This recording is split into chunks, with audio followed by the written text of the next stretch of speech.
بنعمة ربك بمجنون وإن لك لأجرا غير ممنون وإنك لعلى خلق عظيم فستبصر ويبصرون بأيكم المفتون إن ربك هو أعلم بمن ضل عن سبيله وهو أعلم بالمهتدين فلا تطع المكذبين ودوا لو تدهن فيدهنون ولا تطع كل حلاف مهين هماز مشاء بنميم مناع للخير معتد أثيم عتل بعد ذلك زنيم أن كان ذا مال وبنين إذا تتلى عليه آياتنا قال أساطير الأولين سنسمه على الخرطوم إنا بلوناهم كما بلونا أصحاب الجنة إذ أقسموا ليصرمنها مصبحين ولن يستثنون فطاف عليها طائف من ربك وهم نائمون فأصبحت كالصريم فتنادوا. أعوذ بالله من الشيطان الرجيم. بسم الله الرحمن الرحيم. الحمد لله رب العالمين الرحمن الرحيم مالك يوم الدين إياك نعبد وإياك نستعين اهدنا الصراط المستقيم صراط الذين أنعمت عليهم غير المغضوب عليهم ولا الضالين. اللهم صل على سيدنا محمد الفاتح ما أغلق والخاتم ما سبق ناصر الحق بالحق والهادي إلى صراط المستقيم وعلى آله حق قدره ومقداره العظيم. رب اشرح لي صدري ويسر لي أمري واحلل عقدة من لساني يفقه قولي. الحمد لله الذي لا إله إلا هو الحمد لله الذي لا إله إلا هو الحمد لله الذي أخرجنا من الظلمات إلى نور الحمد لله الذي أكرمنا بكرامة القرآن الحمد لله الذي أطهرنا برسالة نبيه الحمد لله الذي بدأ الخلق وسيعيده نحمده ونستعينه ونستغفره ونتوب إليه ونتوكل عليه ولا نعبد إلا إياه ولا نستعين إلا إياه ولا نتوكل إلا عليه وإنما هو خير ناصرين وعليه فليتوكل المؤمنون ثم ونعوذ به من شرور أنفسنا ومن سيئات أعمالنا ونعوذ به من شر عدونا إبليس رجيم وأوليائه وانصاره وأصحابه ونسأله أن يفتح لنا أبواب نصره وأن ينصرنا على أعدائنا قوم الكافرين وقوم المنافقين وقوم المشركين ثم نصلي ونسلم على من لا نبي بعده نصلي ونسلم على سيد الرسل وعلى خاتم النبيين ثم نصلي ونسلم على أهله وأصحابه ومن تبعهم بإحسان إلى يوم الدين. أما بعد. Bonsoir à tous et à toutes et bienvenue. Nous vous remercions d'être avec nous ce soir. Nous sommes au samedi 4 juin 2016. Nous sommes au samedi 4 juin 2016. Samedi 4 juin 2016. Nous vous remercions infiniment d'être avec nous ce soir. Vous êtes actuellement en compagnie de votre frère en islam, M. Berté Isiaka. M. Berté Isiaka de la République du Mali, de la région de Sigasso, 3e région du Mali, du village de Klela, village distant de Sigasso de 45 km, situé entre Sigasso et Kouchala. L'auto-formé en islam, l'ambassadeur du royaume vivant sur la planète Terre. Nous vous remercions encore une fois d'être avec nous ce soir. Dans le cadre bien sûr de l'exposition des différents thèmes en islam, si nous nous sommes réunis ici, c'est dans le cadre de nous rappeler bien sûr du but de notre création. Comme d'habitude, parallèlement au thème précédent, le thème d'aujourd'hui sans plus tarder, vous l'avez déjà vu bien sûr au niveau du titre, c'est un thème qui se porte bien sûr sur les souffrances en islam. D'accord? Les différentes souffrances ainsi que les différents malheurs et les différentes misères en islam ce sont bien sûr ces différentes souffrances que nous allons essayer bien sûr d'étudier en quelque sorte. D'accord? Nous allons essayer bien sûr de les étudier. Et ce que j'ai l'habitude de vous dire également, si l'on dit les souffrances en islam par exemple, d'accord? Les souffrances en islam, ça mérite une interrogation. Pourquoi et comment les souffrances en islam? D'accord? Pourquoi et comment les souffrances en islam? D'accord? C'est ce que j'ai l'habitude de dire. Si l'on dit par exemple souffrance en islam, les souffrances en islam, l'on doit savoir que l'islam, ce n'est pas une religion pacifique en quelque sorte. D'accord? Si l'on est musulman, ça ne veut pas dire qu'on est devenu libre. C'est tout à fait le contraire. D'accord? Si l'on s'appelle musulman, quiconque s'appelle musulman, c'est comme si l'intéressé avait voulu souffrir. L'islam, c'est de la souffrance totale. D'accord? Mais ça ne viendra pas, les propos ne viendront pas de moi. C'est ce que j'ai l'habitude de vous dire également, que ce n'est pas un champ philosophique là où toutes les graines sont la bienvenue, ou là où les avis personnels sont la bienvenue, ce n'est pas ça. Ce sont seulement les propos de Dieu et de son prophète, bien sûr, qui sont la bienvenue en islam. Si j'ai dit que l'islam c'est une religion de souffrance, alors ça doit provenir de Dieu ou de son prophète, et non pas moi. D'accord? Ce que je dis tout simplement, c'est la transmission. Mais je vous dis qu'en âme et en conscience, en toute certitude, que l'islam vraiment, c'est une religion de souffrance. Une religion de souffrance totale. Si l'on s'appelle musulman, ça veut dire que l'on est prêt, l'on doit être prêt à souffrir. Là, c'est clair. C'est comme si quelqu'un qui sème vent doit être prêt, bien sûr, à récolter tempête. Donc, si l'on s'appelle musulman, l'on doit être prêt, bien sûr, à souffrir. Ça, c'est clair net. Puisque, si vous essayez, bien sûr, de voir si l'on est musulman, pourquoi devient-on musulman parfois? Pourquoi? Si l'on devient musulman, pourquoi? Quelles sont les raisons qui peuvent pousser l'individu à devenir musulman? Quelles sont les raisons? Donc, parfois l'on peut devenir musulman pour le pardon de Dieu, n'est-ce pas? Parfois l'on peut devenir musulman à cause ou pour rechercher le paradis, pour entrer au paradis.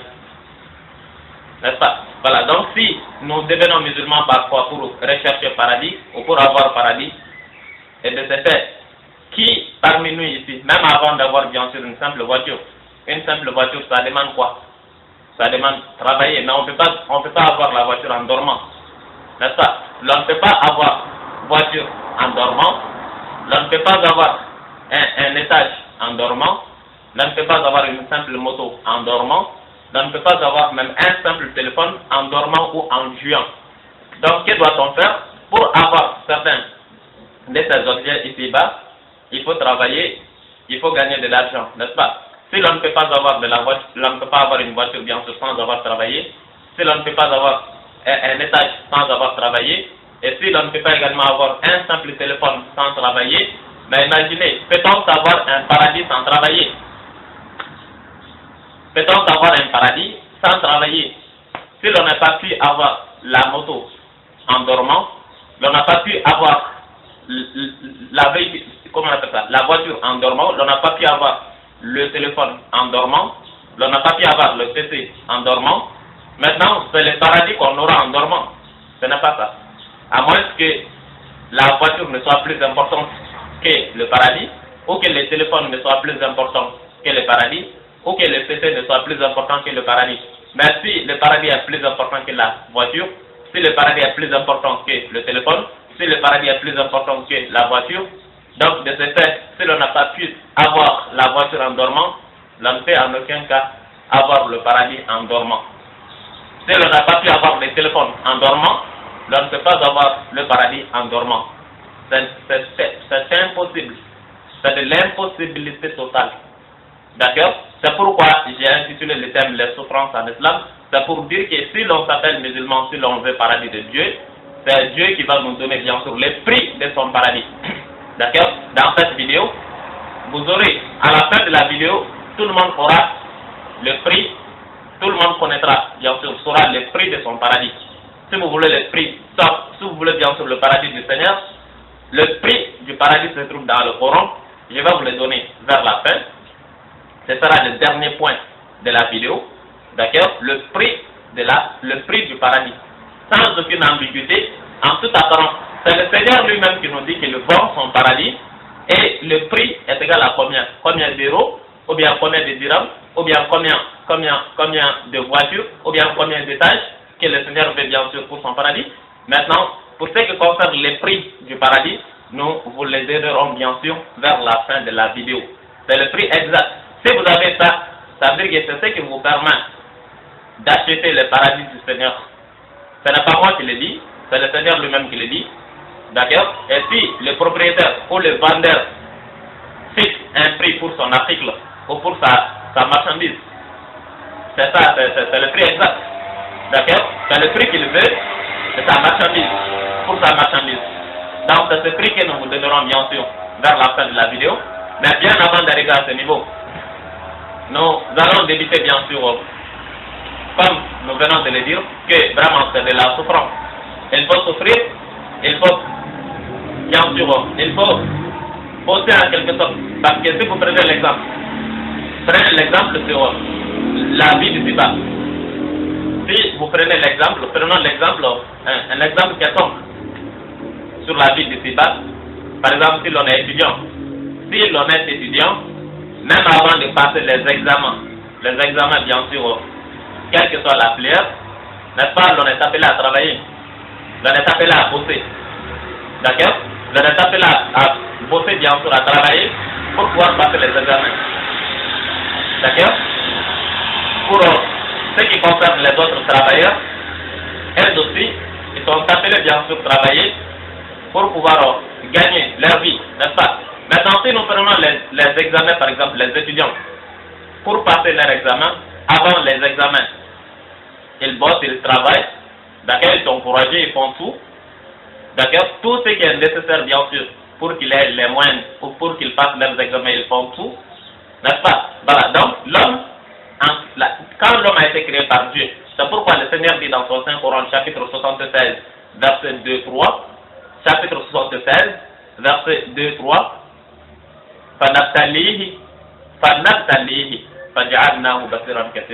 le Seigneur dit qu'il a fait l'homme ainsi pour le mettre à une épreuve.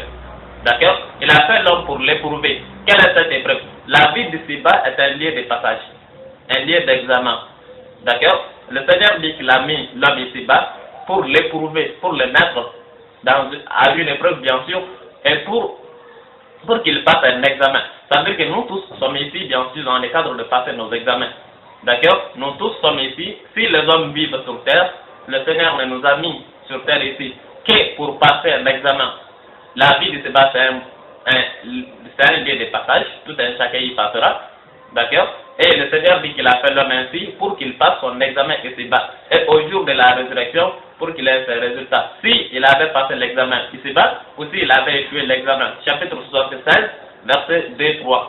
D'accord? Donc ici, c'est pour vous dire que si nous sommes ici, c'est dans le cadre de passer nos examens et d'avoir bien sûr nos résultats au jour de la résurrection. Maintenant, ce qui est recommandé, ou ce qui est meilleur pour nous, c'est de tout faire pour passer ces examens. Puisque ce sont des examens qui n'ont pas de rattrapage, examens à session unique, d'accord? Ce sont des examens bien sûr qui n'ont pas de rattrapage.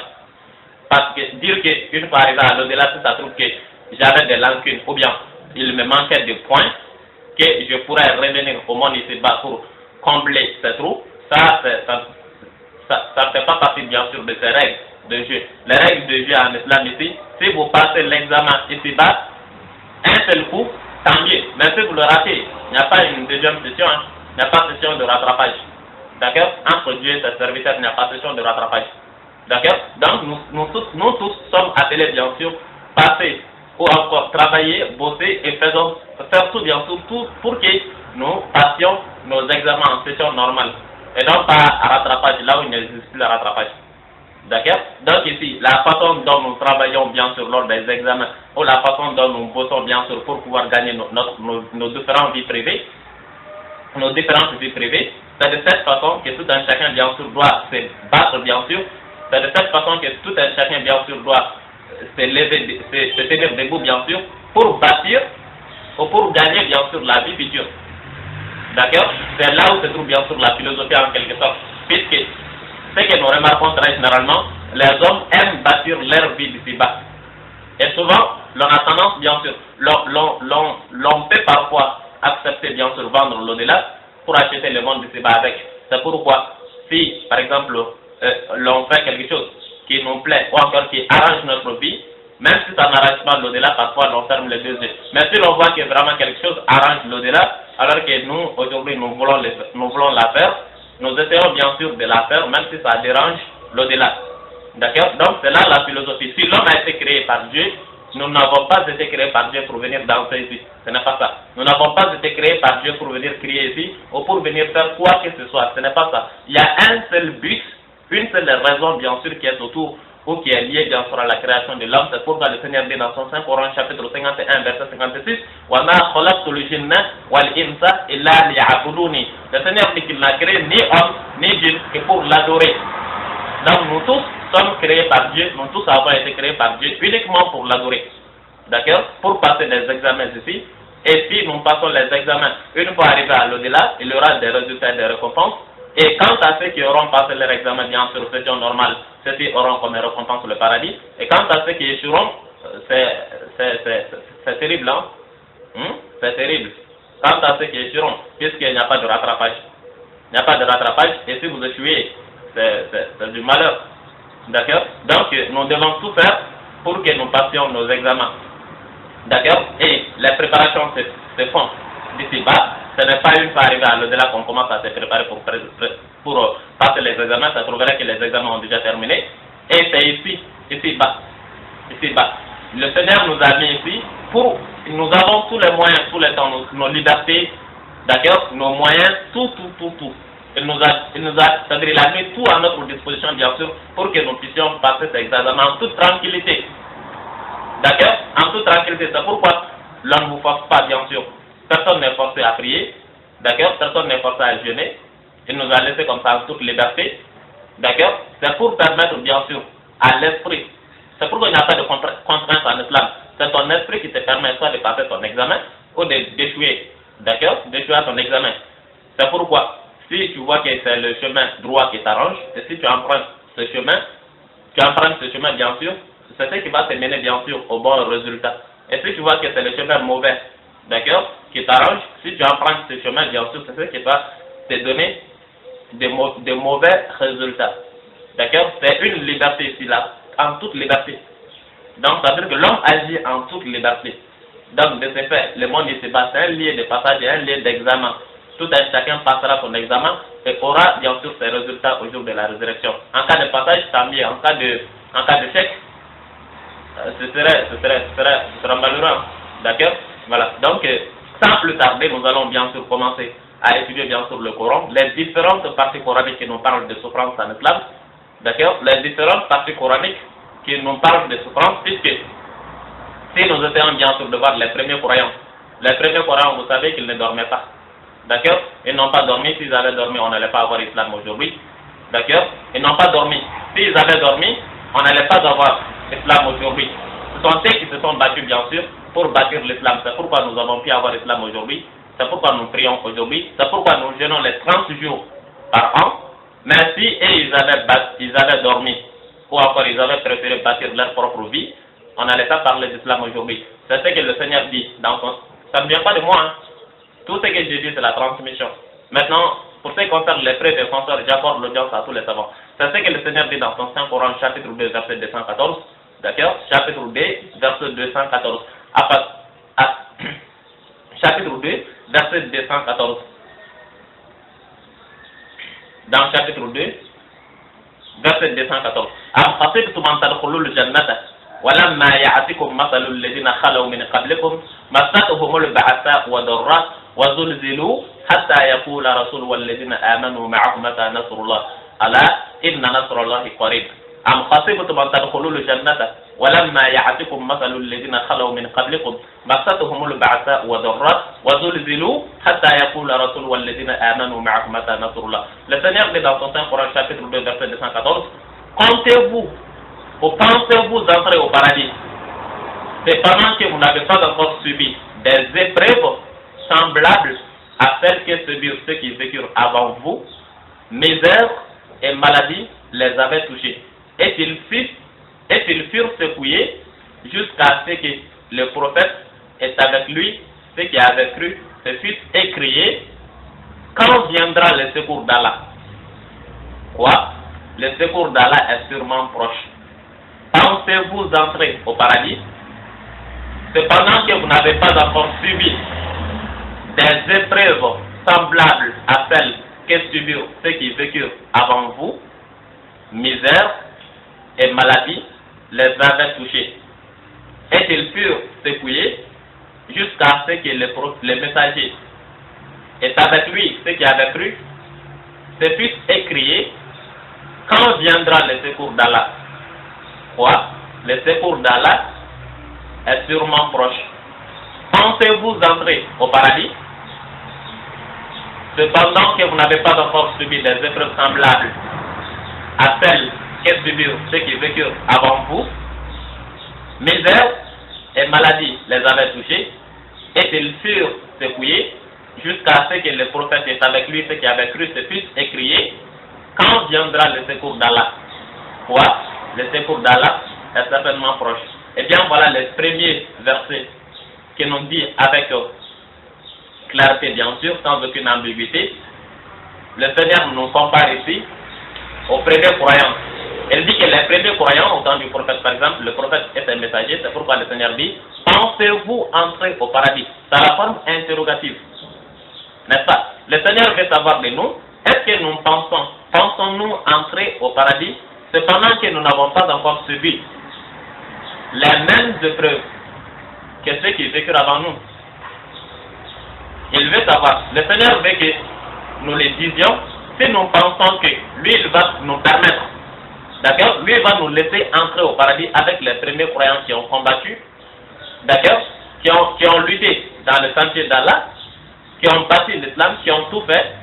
Il veut savoir de nous, est-ce que nous pensons à rester comme ça, dormir tous les jours, sans bâtir l'islam, d'accord, bâtir nos vies privées, laisser l'islam, d'accord, mener des belles vies, laisser l'islam sur agonie, d'accord. Le Seigneur veut savoir, est-ce que nous pensons que lui, il va nous laisser entrer comme ça, entrer au paradis avec ses premiers croyants? C'est une interrogation. Maintenant, la réponse, c'est quoi? C'est non. Il veut nous donner une affirmation, mais il nous l'a donné bien sûr une forme bien sûr, à la forme interrogative, mais ce n'est pas une interrogation ici. Il veut nous donner une affirmation. C'est une phrase affirmative, mais il l'a faite d'une manière interrogative. C'est pourquoi il dit pensez, c'est pour appuyer encore. C'est pour dire que ça ne se passera jamais comme ça. Vous n'allez jamais entrer au paradis tant que vous n'avez pas encore subi les mêmes épreuves ou les épreuves semblables à celles que subirent ceux qui vécurent avant vous. Maintenant, la question qui se pose, quelles sont les épreuves que ceux qui vécurent avant nous ont subies? Quelles sont les épreuves? Le Seigneur dit, misère et maladie les avaient touchés.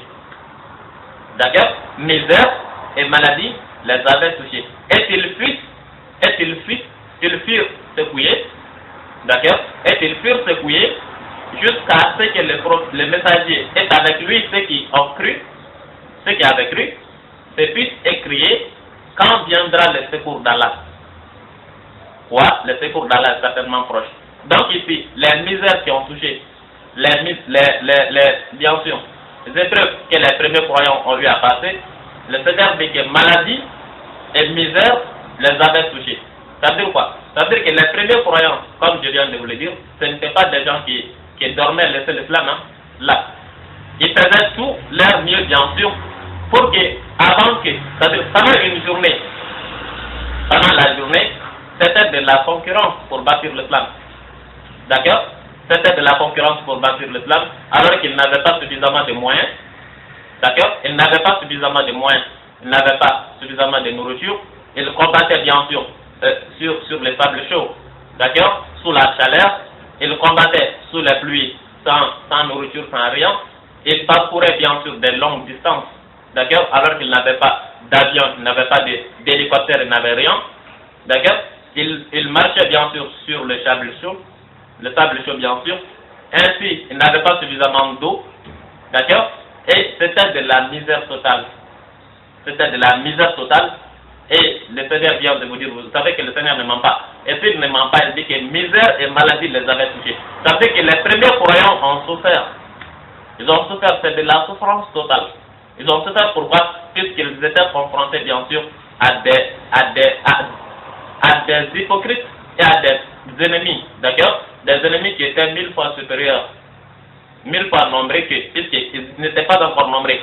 Ils étaient un petit nombre, d'accord? Un petit nombre. Depuis que l'islam a débuté bien sûr, tout en débutant avec le prophète, c'était le prophète seulement qui a débuté l'islam. Et quand il a prononcé, d'accord, quand il a prononcé bien sûr les propos prophétiques, c'est comme si bien sûr il avait commencé à insulter par exemple, d'accord, les chefs des tribus de la Mecque, et ainsi que les grands hommes bien sûr de la Mecque, et ainsi de suite. Donc depuis qu'il a commencé bien sûr à prêcher sa religion, c'est en ce moment qu'il a commencé à souffrir. On l'a maltraité. D'accord? On l'a maltraité. Ce sont les mêmes Arabes bien sûr qui l'ont banni de la Mecque jusqu'à Médine à pied. D'accord? De la Mecque jusqu'à Médine. Imaginez la descente. Imaginez la descente. De la Mecque jusqu'à Médine, et il est sorti en pied. Il a marché bien sûr. Il a parcouru cette distance à pied. À pied. Pas suivant la voie normale, hein, mais par la forêt. D'accord, il est parti par la forêt, il était accompagné d'un seul compagnon, Abu Bakr. Il était accompagné d'un seul compagnon, Abu Bakr. Il était accompagné bien sûr d'un seul compagnon, Abu Bakr. Abu Bakr. Ce sont ces deux qui ont marché de la Mecque jusqu'à Médine à pied. Ils ont marché de la Mecque jusqu'à Médine. Lui et Abu Bakr. Pourquoi? C'est dû à la souffrance. C'est dû à la souffrance puisque quand il avait commencé à prêcher sa religion, les mécréants mécois n'ont pas pu supporter bien sûr ses propos. Ils pensaient que ses propos bien sûr étaient des propos perturbateurs. D'accord? Et c'est ce qui est d'habitude. Ce qui est d'habitude, puisque si l'on est dans une turpitude, par exemple, dire qu'adorer des fétiches n'est pas bien, ou adorer bien sûr des idoles n'est pas bien, imaginez. Donc, vu que c'est dû à la souffrance quand le prophète et son premier compagnon bien sûr sont sortis de la Mecque jusqu'à Médine à pied. C'est de la souffrance. C'est de la souffrance. Donc c'est ce que le Seigneur veut savoir ici. Il veut nous demander ici. Pensons-nous entrer au paradis cependant que nous n'avons pas encore subi des épreuves semblables à leurs épreuves? C'est non. C'est non. Puisque, imaginez un Seigneur juste. Si le Seigneur est juste, il ne va pas quand même nous permettre d'entrer au paradis. Tant que nous n'avons rien, alors que nous n'avons rien foutu, nous n'avons rien fait. D'accord? Comparable à ce qui est pur, bien sûr, ce qui est grave à nous. Mais ce n'est pas de la justice, ça. Si le Seigneur est juste, ça veut dire que nous n'allons pas entrer, bien sûr, au paradis. Tant que nous n'avons pas encore subi, bien sûr, ces genres d'épreuves. D'accord? Et c'est une confirmation. Hein? C'est une confirmation. Il nous l'a donné, bien sûr, à la forme interrogative. C'est pour appuyer. Pensez-vous entrer au paradis? Ça veut dire que qui d'entre nous pense entrer au paradis, c'est pendant que l'intéressé n'a pas encore subi les épreuves, les mêmes épreuves ou les épreuves semblables à celles qui subirent avant nous.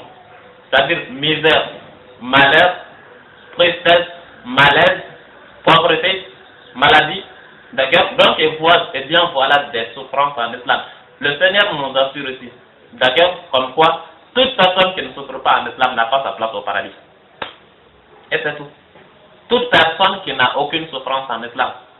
C'est-à-dire que si vous voyez, vous n'avez aucune souffrance en islam, vous vivez en tranquillité, vous n'avez rien comme malheur, vous ne subissez rien comme misère, rien, aucune souffrance ne vous touche, aucune pauvreté, vous vivez comme ça, vous jeûnez, vous priez, mais aucun malheur, aucune misère, aucune maladie, aucune pauvreté, aucune tristesse, rien ne vous touche de malheur à cause de Dieu. Je dis bien, à cause de Dieu. Le Seigneur dit que votre place, vous ne méritez pas le paradis. Hein, parce que ce n'est pas, on ne peut pas avoir le paradis sans souffrir. Ce n'est pas possible. Mais ce n'est pas moi qui le dis d'ailleurs. Si le Seigneur dit que pensez-vous entrer au paradis, c'est pendant que vous n'avez pas encore subi les épreuves semblables à celles que subirent avant vous. Mais il veut dire quoi? Maintenant, quelles sont les épreuves? Il nous a démontré les épreuves, non? Il dit que misère et maladie les avaient touchés. Ça veut dire quoi? Ça veut dire que tout un chacun doit faire tout pour que misère et maladie les touchent également à cause de Dieu, pour qu'ils soient comparables aux premiers croyants, afin qu'ils gagnent son paradis. Sinon, moi je vois que le classement est déjà fait. La division est équitable. N'est-ce pas? Si vous voulez entrer au paradis, alors cherchez, d'accord, faites tout pour que les mêmes épreuves, pour que vous passiez les mêmes épreuves. Dans ce cas, vous serez égaux, vous et les premiers croyants.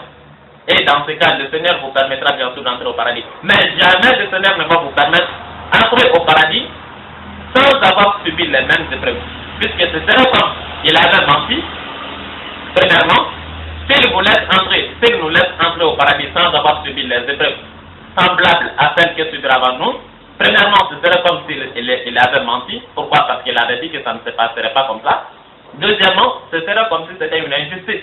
Pourquoi? Parce que les premiers croyants ont bâti l'islam et nous sommes ici, rares parmi nous bien sûr, ceux qui pensent, d'accord, ceux qui pensent bâtir la religion de Dieu, rares parmi nous. Même si par exemple, le fait bien sûr d'écouter seulement une vidéo sur la religion, une vidéo de 2 heures de temps, ça nous coûte cher. Mais s'il s'agit bien sûr de regarder un film, d'accord, une série de 40 épisodes, chaque épisode 40 minutes, là on est satisfait quand on regarde ça. Mais le simple fait d'écouter une vidéo sur la religion seulement, la moindre des choses, pour pouvoir écouter une vidéo de 2 heures de temps sur la religion, ça demande des jours et des jours. Et parfois on ne parvient même pas à le faire.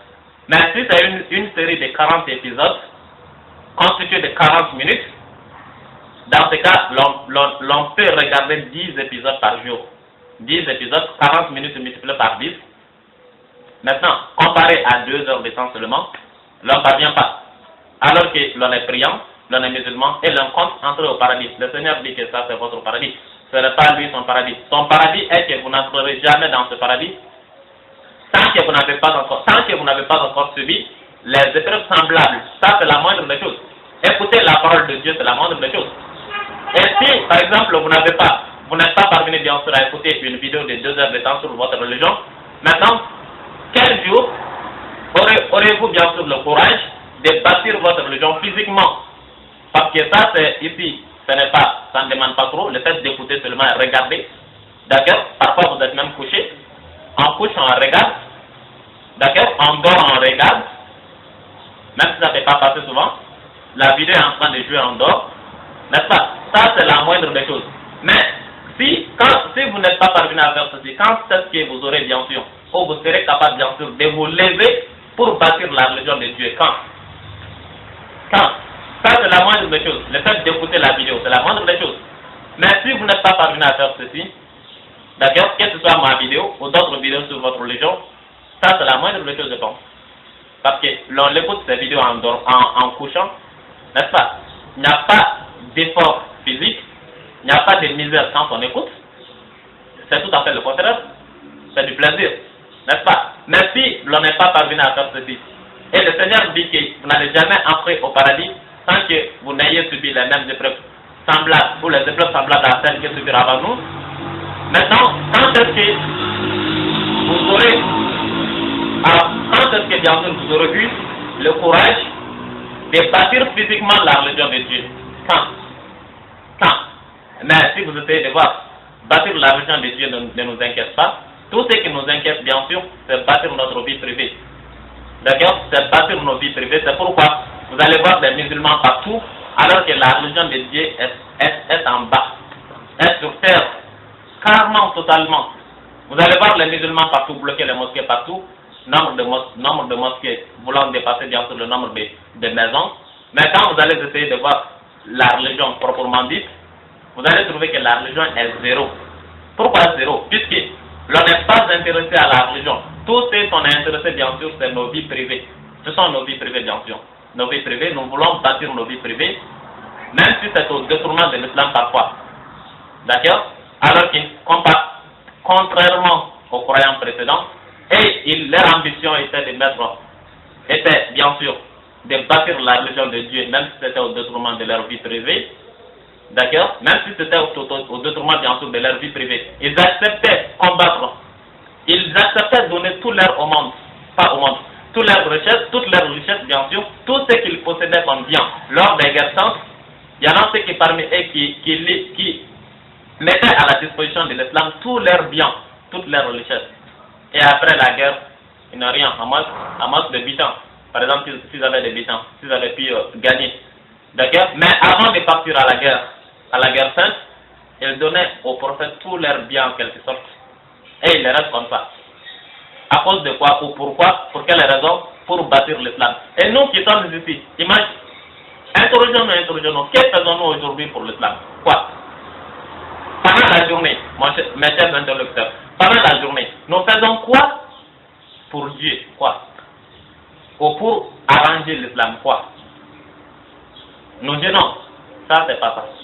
Il ne s'agit pas de ça. Le Seigneur n'a pas besoin du jeûne d'abord. Nous prions, il n'a pas besoin de prière. Sinon, les premiers croyants prient également. Il n'a pas besoin de jeûne, il n'a pas besoin de prière.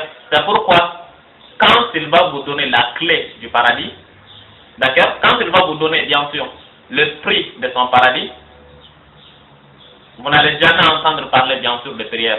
Puisque la prière est moins importante. Eh bien, le fait de prier, Allah Akbar, 4 rakats et partir, ça coûte quoi? Ça ne coûte rien. Absolument rien. 15 minutes seulement, vous avez terminé, vous partez. Mais ça coûte quoi? Le fait de jeûner 30 jours par an, ça coûte quoi? Ça ne coûte rien. C'est pourquoi quand le Seigneur va vous donner bien sûr la clé de son paradis ou le prix de son paradis, vous n'allez jamais entendre parler de prière, vous n'allez jamais entendre parler de jeûne, vous n'allez jamais entendre parler bien sûr de pèlerinage, puisque ce sont des choses qui sont moins importantes. D'accord? Maintenant, ce qu'il vous donne comme prix de paradis, vous allez le savoir, c'est vos richesses ainsi que vos personnes en quelque sorte. C'est-à-dire que l'on doit se battre. Il faut que le Seigneur voit que vraiment vous êtes un lutteur pour lui. Il faut que vous luttiez dans le sentier d'Allah. Il faut être un lutteur pour Dieu. Et si vous n'êtes pas lutteur pour Dieu, moi je ne vois pas vous allez être qui pour Dieu. D'accord? Si vous ne luttez pas dans le sentier d'Allah, moi je ne vois pas ce que vous allez faire après. Puisque c'est notre but. Nous sommes créés pour ça. Si nous sommes créés pour ça et si nous ne parvenons pas bien sûr à faire le but ou bien sûr à suivre le but de notre création, mais imaginez, bref, je vous dis tout simplement que ce que le Seigneur veut de ce passage, en disant que pensez-vous entrer au paradis, c'est pendant que vous n'avez pas encore subi les mêmes épreuves, ou les épreuves semblables à celles qui se durent avant vous. Ça veut dire quoi? Ça veut dire que si vous vous asseyez bien sûr, vers la fin de la journée, pendant la nuit, avant de dormir, hein, il faut que vous fassiez votre rapport d'abord, le rapport journal, en quelque sorte, au jour, d'accord, le rapport journal. D'accord? Il faut que vous essayez bien sûr de faire le rapport, vous essayez de comparer bien sûr, d'essayer de voir ce que vous avez fait pour Dieu, ce que vous avez fait à Dieu, vous essayez de comparer ceci. D'accord? Ce que vous avez fait pour Dieu et ce que vous avez fait à Dieu. Si vous comparez ceci, vous allez trouver que le rapport est toujours négatif.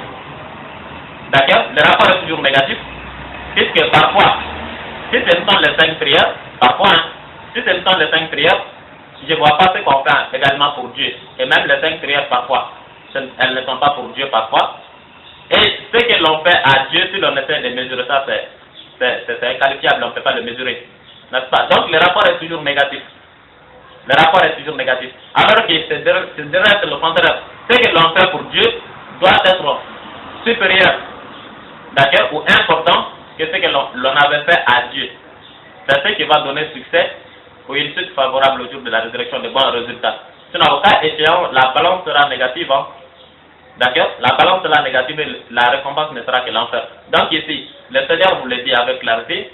Si vous essayez, bien sûr, si vous voyez que vraiment vous ne souffrez pas en islam, si vous voyez que vraiment aucune misère, aucun malaise, aucune tristesse, aucune pauvreté ne vous touche en islam, le Seigneur dit que vous ne méritez pas le paradis. Puisque le paradis, ce n'est pas quelque chose qu'on va vous attribuer, ce n'est pas ça. Donc si les premiers croyants ont souffert, je viens de vous donner l'exemple du prophète, le jour où il est mort, il n'est même pas mort à la Mecque, il est mort à Médine. Il est mort à Médine. Pourquoi est-il mort à Médine? Il n'est pas né à Médine, il est né à la Mecque. Maintenant, qu'est-ce qui lui est arrivé? D'accord? Qu'est-ce qui lui a amené bien sûr à la Mecque? C'est la souffrance. Ce sont les Mecquois qui l'ont chassé. Ce sont les mêmes Arabes qui ont chassé le prophète de sa ville natale.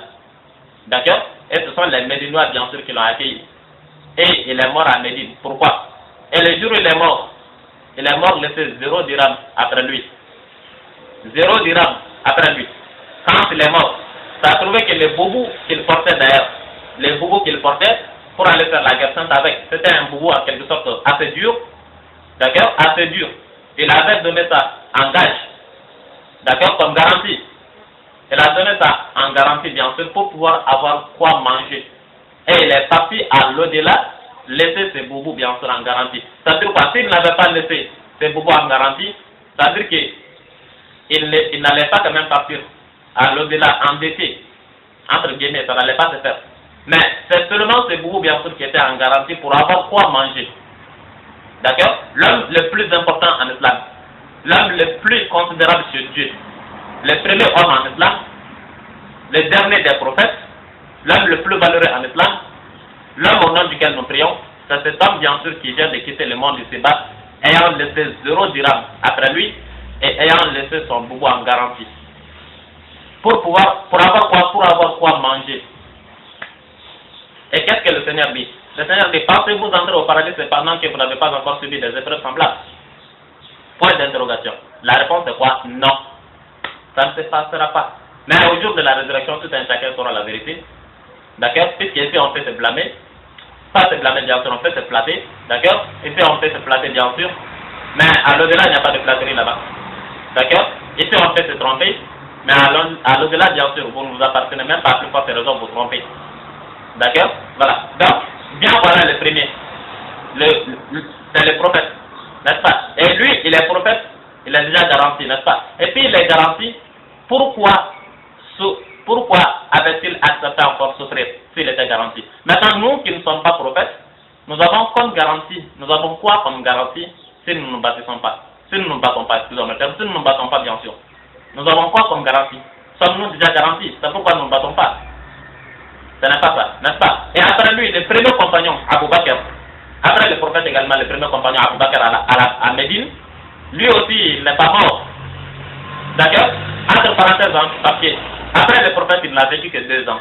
Et 2 ans, la question qui se pose, avait-il été empoisonné ou bien est-il mort naturellement? C'est là la question. S'il était empoisonné. D'accord? C'est dû à la souffrance également. Et après lui, après les 2 ans, le deuxième compagnon, Omar, le deuxième compagnon, Omar, El-Farouk, d'accord? Lui, il est venu, bien sûr, chef des musulmans, d'accord? Il est devenu chef des musulmans après Abu Bakr 2 ans, et il n'est pas mort lui-même, tout sauf ça. Omar, il n'est pas mort lui-même, très loin de la mort naturelle, d'accord? Il a été poignardé, tué dans la mosquée du prophète, la mosquée qui a été bâtie, bien sûr, la première mosquée de Médine, d'accord? Par le prophète et ses compagnons, quand ils sont partis à Médine. Dans cette mosquée, quand Omar priait, quand il priait, d'accord, quand il priait dans la mosquée, bien sûr, et il a été poignardé. Interrogeons-nous pourquoi et par qui. D'accord? Pourquoi a-t-il été poignardé et par qui? D'accord? Pourquoi a-t-il été poignardé et par qui? Donc ici, c'est dû à la souffrance. C'est dû à la souffrance. S'il n'est pas mort lui-même, s'il a été poignardé ou il a été tué, c'est dû à la souffrance. Et après lui, il n'a fait que 10 ans, il a vécu pendant 10 ans en tant que commandant au chef des musulmans. Et après lui également, le troisième compagnon, Ousmane est venu après lui. Et Ousmane, très loin de la mort naturelle aussi, lui il n'est pas mort aussi, naturellement. D'accord? Il n'est pas mort. Mais il a été égorgé. D'accord? Il a été égorgé. Maintenant, pourquoi avait-il été égorgé? Pourquoi a-t-il été égorgé? Et quand ça a trouvé qu'il avait déjà passé 13 ans en tant que chef des musulmans, et après les 13 ans, on l'a saisi. D'accord? On l'a saisi et on l'a égorgé. Pourquoi? N'est-ce pas? Il a été égorgé. Mais pourquoi a-t-il été égorgé? Pourquoi? C'est la souffrance. C'est la souffrance. Maintenant, par qui avait-il été égorgé? Par qui? Ou par qui a-t-il été égorgé? Interrogeons-nous, par qui? N'est-ce pas? Voilà. Le 4e calife, après le 3e calife, après que le 3e ait passé 13 ans, et le 4e quand il est venu, après 4 ans, d'accord? Après 4 ans et quelques mois environ, lui aussi il n'est pas mort lui-même. N'est-ce pas? Il n'est pas mort lui-même, on l'a poignardé. Le premier calife, mort à pic, d'accord? 2e calife, poignardé. 3e calife, égorgés, 4e calife poignardé. Et pourquoi? Pourquoi ces califes et ces chefs, bien sûr, mouraient comme ça ainsi? Pourquoi on les tuait? Pourquoi? Bref, je vous dis tout simplement qu'ils sont tués à cause de Dieu. N'est-ce pas? Ils sont tués à cause de Dieu. Ils sont poignardés, bien sûr, à cause de Dieu. Ils ont souffert. Si c'était à cause de l'islam, ils ne seraient pas tués. S'ils sont tués, bien sûr, c'est à cause de l'islam. D'accord? C'est le Seigneur qui veut savoir ici. Pensons-nous entrer au paradis cependant que nous n'avons pas encore subi des épreuves semblables? Maintenant, si vous essayez de voir, le Seigneur ne ment pas quand même. S'il ne ment pas, maintenant nous subissons quoi aujourd'hui comme misère en islam? Il y a quelle misère en islam aujourd'hui? Quelle misère? Il n'y en a pas. Mais est-ce que ça veut dire qu'il n'y a pas de lien de misère? Mais tout ça, vous voyez comment l'islam est. La vidéo que j'ai faite, intitulée Le Coran qualifie les musulmans d'aujourd'hui des mécréants.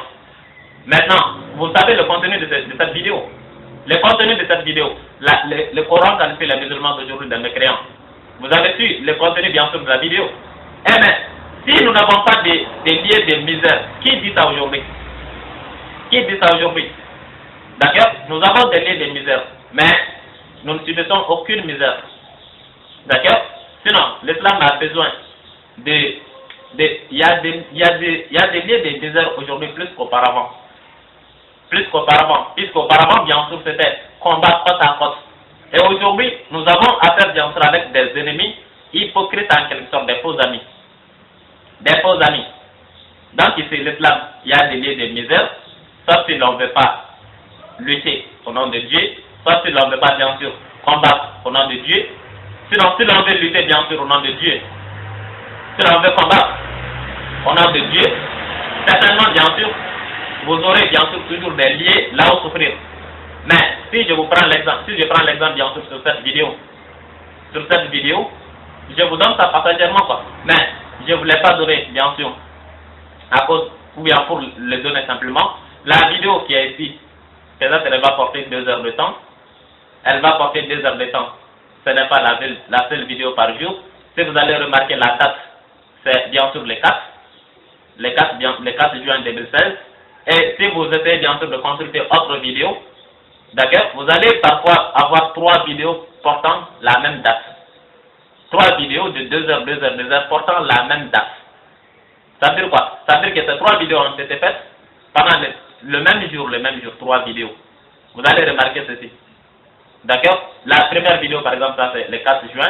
La deuxième, vous allez voir également que c'est 4 juin. La troisième, vous allez voir 4 juin. Ça veut dire que 3 vidéos se portant la même date. D'accord? Et ces gens d'intervention, avant de les mettre, bien sûr, ça a besoin, pour les faire, pour les produire, ça a besoin, d'accord, d'efforts et autres, d'accord, autres moyens, bien sûr, pour les importer sur YouTube, ça a besoin, pour les traiter, ça a besoin, pour les filmer, ça a besoin, imaginez. Donc, c'est ce que le Seigneur demande à tout un chacun, même si vous ne parvenez pas, bien sûr, à faire exactement, parce que l'on ne peut pas bâtir l'islam exactement. La façon dont je vais bâtir l'islam, ce n'est pas forcément la façon dont vous vous voulez. La façon dont l'autre veut bâtir l'islam, ce n'est pas la façon que vous voulez. D'accord? Donc, on peut bâtir l'islam de différentes manières. Mais l'essentiel, c'est de le bâtir. Mais nous, notre problème d'aujourd'hui, c'est que nous ne faisons absolument rien. D'accord? Disons-le. Si nous le faisions, d'accord? Si nous le faisions, l'islam ne serait pas ainsi. Parce que si moi je fais mon mieux, vous faites votre mieux, et l'autre aussi fait son mieux, et dans ce cas, ça va bouger. Mais si seulement une seule personne, ou bien certains seulement 1% ou 2%, et il est temps pour les autres même de regarder ou d'écouter ceux qui avaient pu avoir courage pour en faire, le temps pour eux de regarder, ils n'ont même pas ce temps. Et quand est-ce que votre islam se lèvera? Quand? Ça ne se lèvera jamais. L'islam ne tombera pas, mais l'islam ne pourra plus se tenir comme c'était auparavant.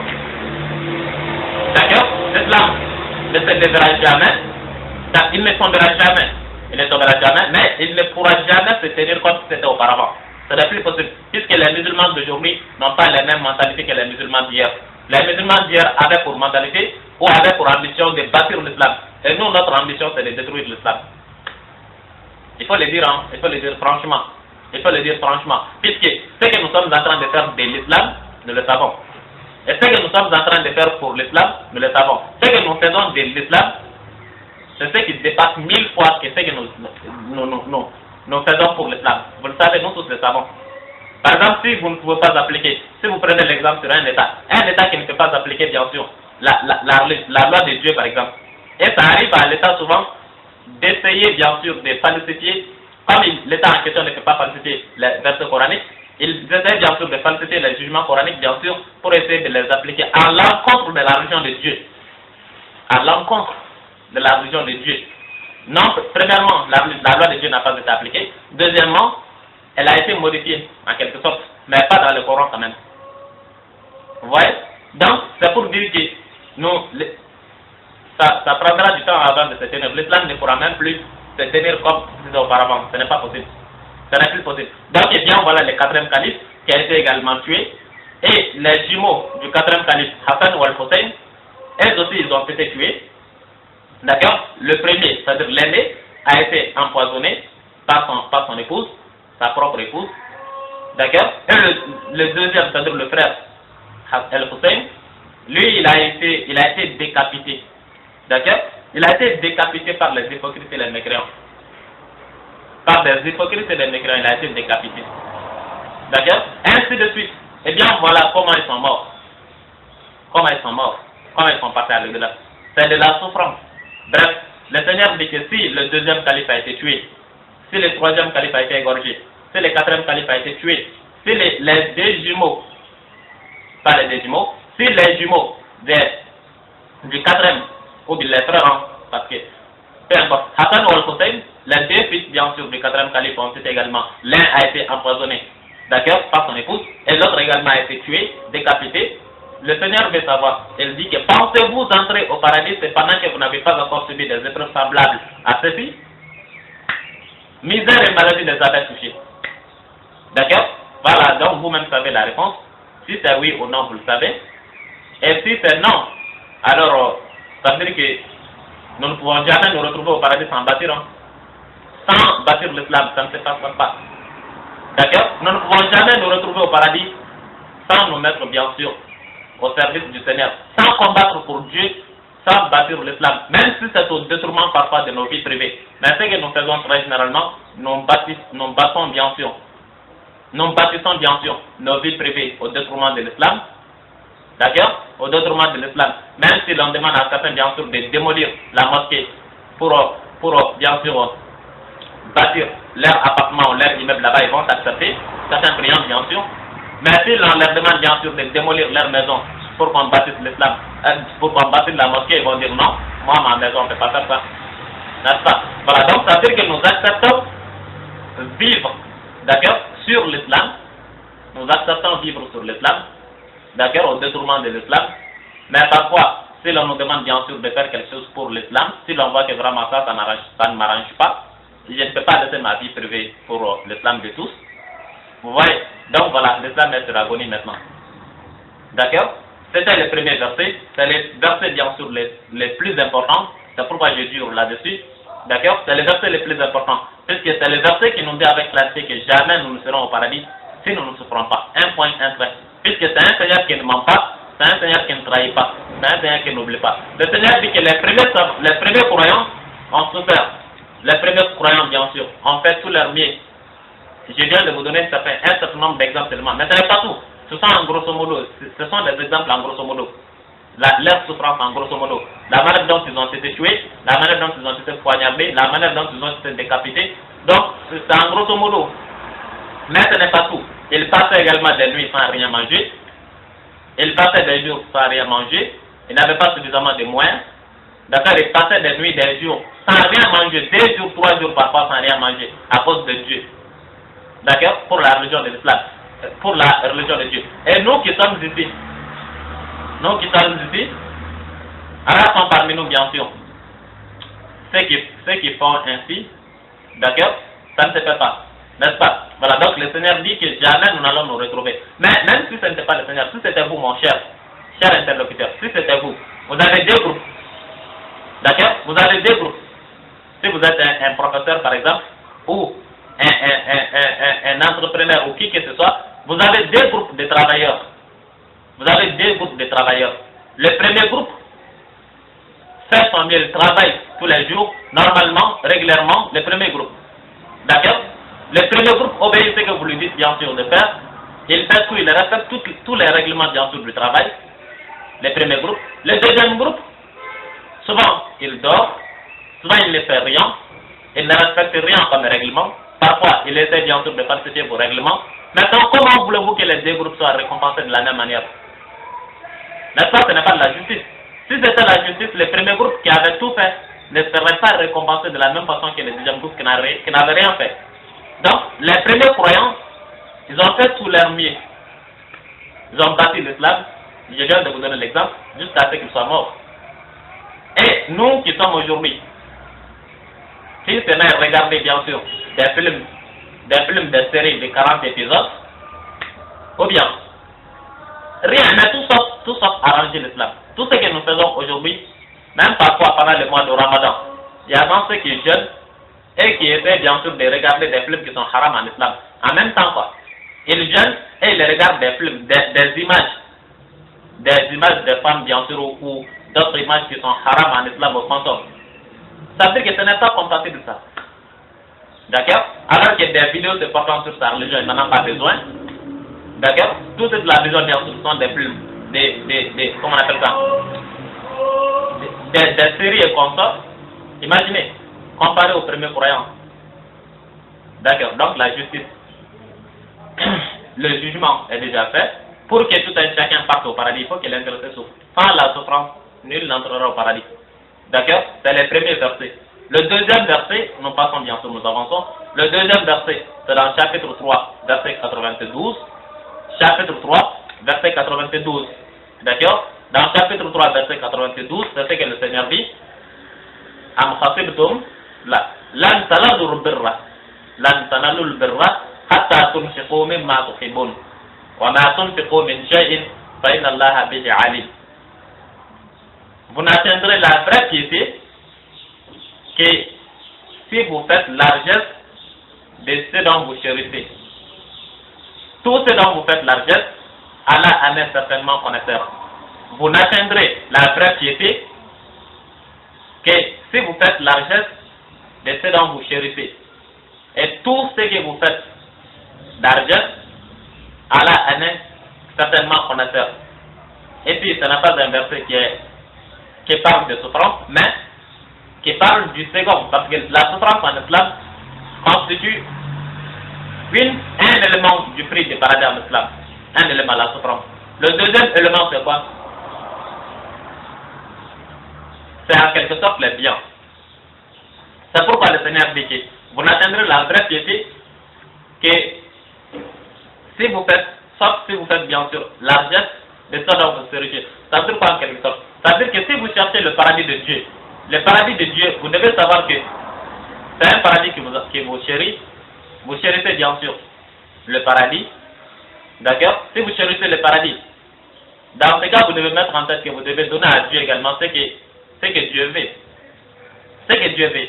Maintenant, ce que Dieu veut, si vous donnez ceci à Dieu, ce que vous aussi voulez, Dieu va vous donner ça. C'est ça la logique, le principe. D'accord? C'est là la logique et le principe. Ce que vous avez de Dieu, c'est quoi? C'est son paradis. Maintenant, vous n'atteindrez, vous n'aurez ce paradis que sauf vous faites largesse de ce dont vous chérissez. C'est-à-dire qu'il faut mettre également à la disposition du Seigneur ce que le Seigneur veut. Qu'est-ce que le Seigneur veut de nous? Que veut le Seigneur de nous? D'accord? Seulement, il faut faire ce qu'il te demande de faire et laisser ce qu'il t'en interdit. D'accord? Ce qu'il t'interdit, ce que le Seigneur interdit, il faut laisser faire ça. Et ce qu'il te demande bien sûr de faire, il faut le faire. C'est tout ce qu'il nous demande. Son obéissance. La croyance en lui et son obéissance. Un point près. D'accord? Donc, tout ce que le Seigneur nous demande bien sûr de faire, nous sommes tenus de faire ceci. Et tout ce qu'il nous en interdit, bien sûr, nous sommes tenus de laisser. Donc, il dit que nous atteindrons la vraie piété, que sauf si nous faisons largesse de ce dont nous chérissons, bien sûr. D'accord? Donc, ici, c'est un échange en quelque sorte. Si vous voulez avoir ce que vous voulez de Dieu, il faut mettre à la disposition de Dieu ce que Dieu veut. Et c'est tout. Sans ça, le Seigneur dit que vous n'aurez pas ce que vous voulez. Si vous voulez le paradis, d'accord? donnez au paradis, si vous voulez le paradis, bien sûr, donnez au Seigneur ce que lui-même veut. Et il vous donnera bien sûr ce que vous voulez. C'est le deuxième verset que j'ai voulu vous donner, chapitre 3, verset 92. Et chapitre 3 également, verset 142. Dans chapitre 3, verset 142, dans chapitre 3, verset 142, qu'est-ce que le Seigneur dit? Il dit, Am khasibtum an tadkhulul jannata wa lamma ya'lam Allahu alladhina jahadu wa ya'lam as-sabirin. Am khasibtum an tadkhulul jannata wa lamma ya'lam Allahu alladhina jahadu minkum wa ya'lam as-sabirin. Comptez-vous entrer au paradis sans que Allah ne distingue parmi vous ceux qui luttent et qui sont endurants? Pensez-vous entrer au paradis? Cependant qu'Allah n'a pas encore distingué parmi vous ceux qui luttent et qui sont endurants. Pensez-vous entrer au paradis? Cependant qu'Allah n'a pas encore distingué ceux qui luttent parmi vous et qui sont endurants. D'accord? C'est une autre mesure, en quelque sorte, que le Seigneur nous a donné ici. D'accord? Une autre. Ça complète bien sûr le premier verset. Qu'est-ce qu'il dit? Pensez-vous entrer au paradis, cependant qu'Allah n'a pas encore distingué ceux qui luttent, ceux qui parmi vous luttent et qui sont endurants. Ça veut dire quoi? Ça veut dire que si nous sommes tous musulmans comme ça, hein, d'accord, avec des mosquées bloquées ou des musulmans du mois de Ramadan, ou bien des parfois musulmans comme ça, non pratiquants, ou bien musulmans parfois pratiquants, d'accord, le Seigneur dit que nous sommes tous comme ça. Et si nous sommes tous comme ça, d'accord, lui il ne va pas nous laisser comme ça, nous tous entrer au paradis. Non, ce n'est pas ça. Il ne va pas nous laisser tous entrer au paradis comme ça, sans examen, sans rien. Ce n'est pas ça. D'accord? Le Seigneur dit quoi? Il dit وَمَا كَانَ اللَّهُ أَنْ يَحْذَرَ الْمُؤْمِنِينَ عَلَى مَا أَنْتُمْ عَلَيْهِ حَتَّى يَمِيزَ الْخَبِيثَ مِنَ الطَّيِّبِ. Il ne va pas laisser les musulmans comme ça en groupe entrer au paradis. Non, non, non, non, non, non. Il dit qu'il va faire tout pour qu'il ait des examens. D'accord? Il va tout faire pour qu'il ait bien sûr des examens, des épreuves. D'accord? Et les musulmans auront bien sûr à passer des examens, des épreuves. Et c'est à travers les épreuves que lui, il saura qui parmi nous sont des véridiques et il saura les hypocrites. D'accord? Il saura qui parmi nous sont des véridiques, les vrais croyants, et il saura bien sûr les hypocrites. Mais on ne peut passer, ce n'est pas la prière qui peut mesurer ça, ce n'est pas la prière, puisque prière n'est pas difficile. Ce n'est pas le mois de Ramadan, là où tout le monde devient, quand tout le monde devient musulman, ce n'est pas ça. Ce n'est pas le mois de Ramadan qui permet de savoir si quelqu'un est musulman. Le Seigneur dit que ce n'est pas ça. Ce n'est pas ça.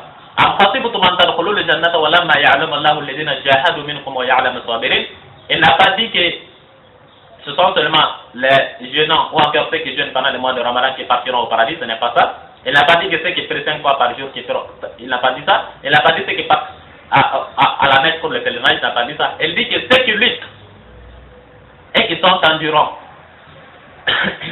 ceux qui luttent et qui sont endurants, c'est ce qu'il dit, que lui ne va pas laisser les musulmans en groupe entrer au paradis. Non. Avant de quitter le monde, c'est vous-même bien sûr qui allez vous rendre compte si vous êtes un vrai croyant ou si vous êtes un hypocrite. Ça se fait comment? Il y aura toujours des examens. Il y aura toujours bien sûr des tests. Et c'est à travers ces tests bien sûr qu'on peut distinguer les vrais croyants des hypocrites. Puisque quant aux vrais croyants, ils acceptent souffrir. D'accord? Ils acceptent obéir à Dieu, bon gré, mal gré.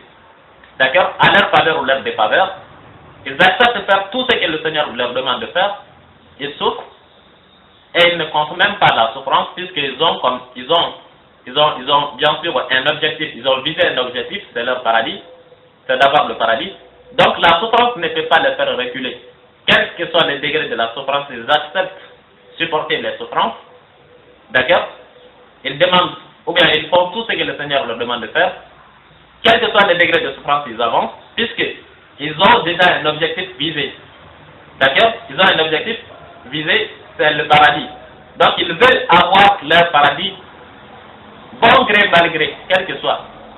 D'accord? C'est pourquoi ils acceptent souffrir sans prendre en considération la souffrance d'air.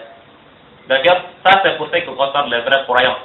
Quant aux hypocrites, vous allez savoir que quand la souffrance atteint un niveau, et ils baissent leurs mains, leurs bras, ils les reculent, puisque premièrement, ils ne sont pas conscients, ils ne sont pas convaincus vraiment qu'il y a un paradis. D'accord? Ils ne sont pas conscients, ils ne sont pas convaincus qu'il y a un paradis. Ils restent toujours sceptiques au sujet de l'existence du paradis, parce qu'on ne va pas quand même nous tuer ici pour rechercher le paradis. Donc on a même doute, on ne sait même pas si le paradis existe. Donc s'il faut laisser la vie d'ici-bas pour partir à l'au-delà, alors qu'on ne sait même pas si l'au-delà est vrai, on ne va pas quand même tuer ou encore tendre 2 fois. Si ça ne vaut pas la peine, donc on va laisser ce qu'on ne voit pas, c'est-à-dire l'au-delà, le paradis, et on va se profiter de la vie d'ici-bas, ce n'est pas grave. Dans ce cas, on aura gagné une fois. D'accord? Au moins, même si question de paradis ici c'est vrai, ou question de paradis ce n'est pas vrai, ça aurait trouvé que nous avons déjà, nous sommes profités bien sûr déjà de notre vie, donc rien ne sera gâté. Tout, au moins, bien sûr, nous aurons gagné une fois, puisque l'on fait profiter bien sûr de la vie d'ici-bas, même si paradis, voilà la mentalité des hypocrites parfois. S'ils voient que vraiment la souffrance de l'islam augmente, d'accord, s'ils voient que vraiment le degré augmente, plus le degré augmente, ils voient que vraiment, on ne va pas quand même faire tout ça alors que le paradis même n'est même pas sûr. D'accord, donc ils ne peuvent pas continuer. Et en fin de compte, ils reculent. Et le recul, elles se profitent bien sûr de la vie de ces-bas. Et au jour de la résurrection, ce sont les perdants. D'accord? Eh bien, voilà les 2 côtés. Et c'est tout à fait logique. Là, on ne peut pas laisser tout le monde comme ça entrer au paradis sans examen.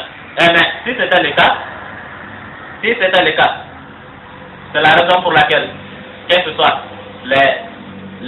au niveau des universités ou des facultés, pour les différents examens, pourquoi on passe des examens? Pourquoi?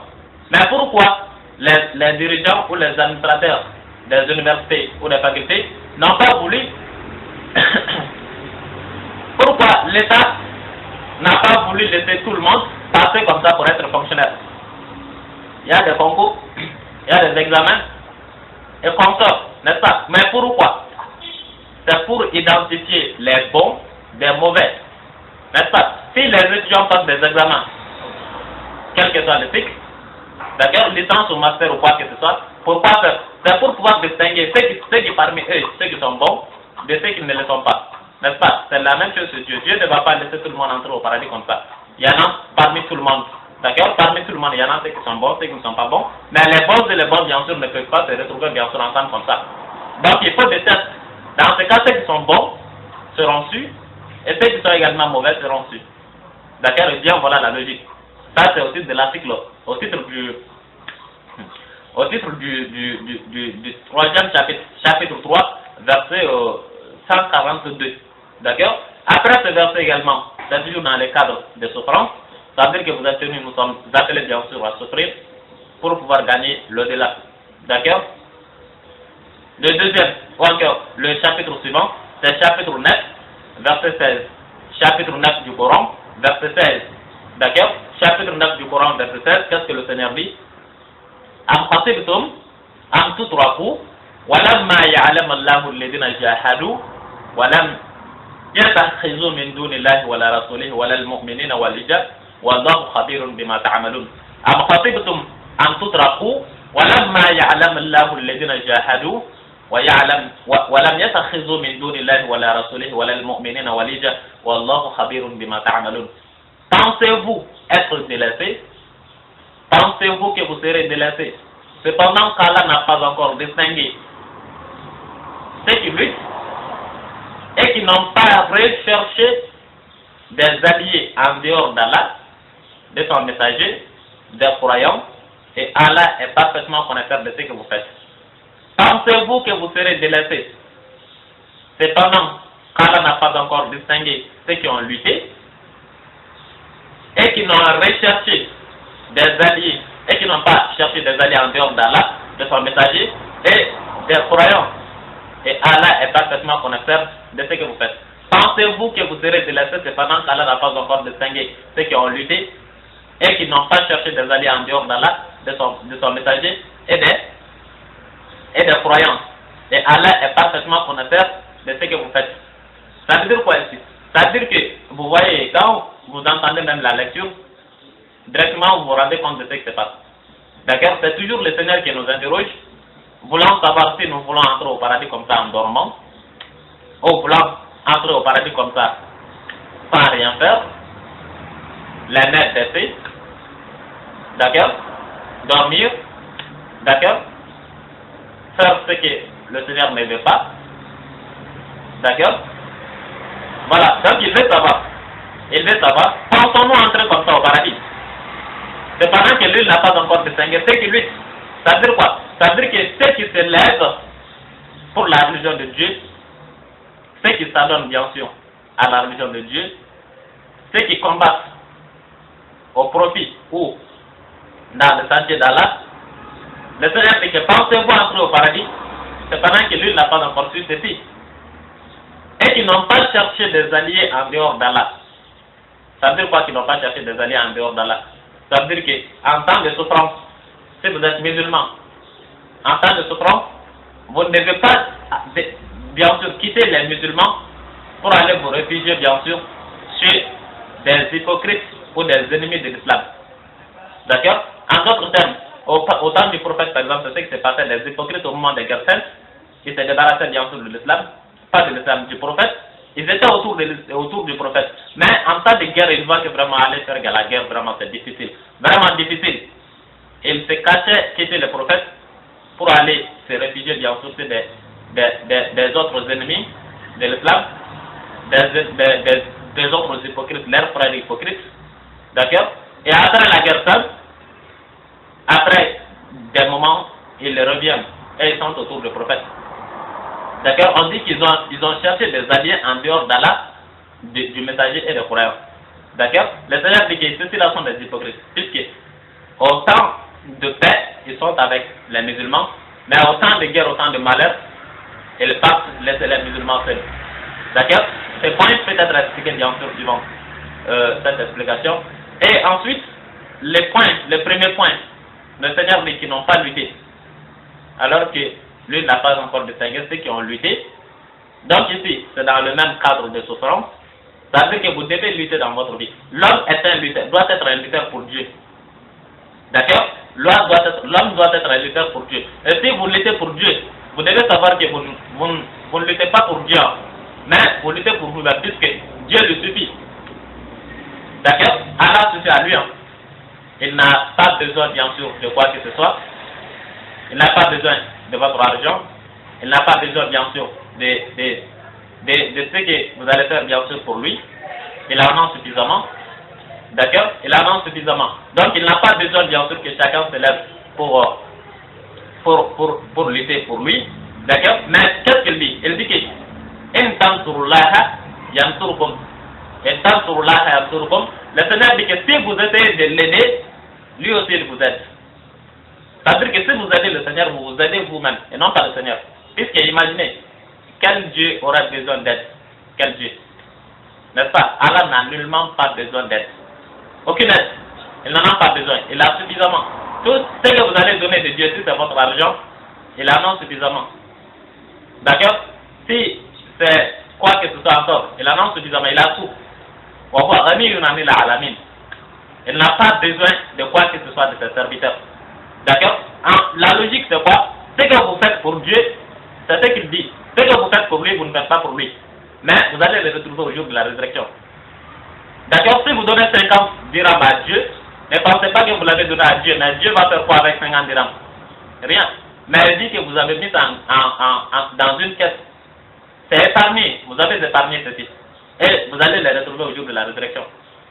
Si vous êtes combattu, vous avez lutté bien sûr dans le sentier d'Allah, il dit que la manière dont vous êtes en train de l'aider, lui aussi il va vous aider comme ça, sans que vous ne vous rendiez compte de ceci.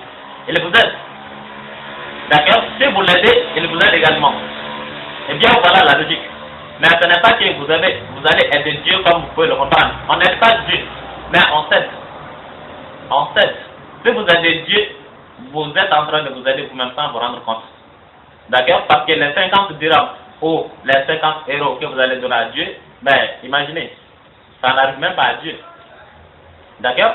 Vous allez garder ça épargné à côté et au jour de la résurrection, ce sera ajouté bien sûr à vos comptes. Et c'est tout. C'est là la logique. C'est là la logique. Donc, eh bien voilà, l'avant-dernier verset, nous allons vous donner bien sûr, comme nous vous l'avions promis, la clé du paradis. D'accord? Nous, bien sûr, nous allons vous la donner. la clé du paradis. Ce n'est pas une clé parce que le paradis ne m'appartient pas, je ne connais même pas la clé. Mais je vais essayer bien sûr. Ce que le Seigneur avait dit bien sûr concernant la clé du paradis, ou ce qu'il a dit dans son Saint-Coran concernant la clé, c'est tout à fait un verset coranique. D'accord? Un verset coranique. Le Seigneur à qui appartient le paradis.